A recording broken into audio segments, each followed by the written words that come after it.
Ndabasuhuje mu izina rya Yesu, ndabaramukije cyane, mugire umunsi mwiza kandi Imana ibahire muri byose.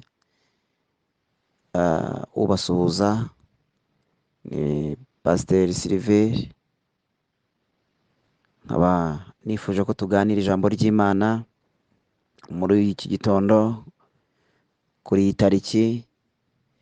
Ijambo ry'Imana ni inkomezi, ijambo ry'Imana rifite umumaro mwinshi mu buzima bw'umuntu cyangwa se bwa buri munsi, mu byo dukora byose, ariko tuzirikana n'ijambo ry'Imana. Kugira ngo dusangire ijambo ry'Imana ryanditse mu gitabo cya Yoweri, ibice byaho ni 2, umurongo wa 25. Hari amagambo avuga ngo nzabashumbusha imyaka inzige zariye, n'iyariwe n'uburima n'ubuzikira n'akagungu, za ngabo zanjye zikomeye nabateje. Imana ishimwe cyane. Ijambo ry'Imana rivuze ngo Imana izadushumbusha imyaka inzige zariye. Inshuti mwene data, mukozi w'Imana, unteze amatwi nyumva, ndagira ngo nkubwire ngo uyu munsi Imana ije kugushumbusha iby'inzige zariye.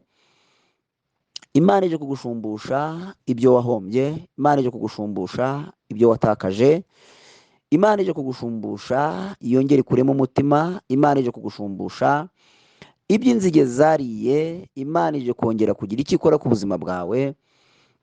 Ndakwifuriza kugira ngo Imana igushumbushe. Akazi warakabuze, Imana iguha akandi kazi. Ufite ibyo watakaje, Imana iguhereza ibindi. Ufite ibyo wari ugezeho ariko byarahanantutse bishiraho, Imana igushumbushe mu izina rya Yesu.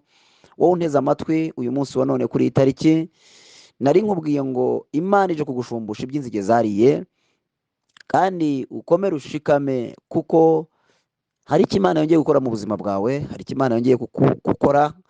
Ugiye kongera kubakika, ugiye kongera kumera neza, igiti cyatemwe kigiye kongera gishibuke, ugiye kumererwa neza mu izina rya Yesu, kuko Imana ije kugushumbusha. Gushumbusha bisobanura ngo ugiye guhabwa icyo wari ufite ariko utagifite. Wanyazwe cyangwa se warakibwe cyangwa se ugikurwaho ku mpamvu utazi izo arizo, ariko Imana ije kugushumbusha mu izina rya Yesu. Mwakire ijambo ry'Imana kandi mugire amahoro y'Imana. Imana ibagirire neza mu izina rya Yesu Kristo.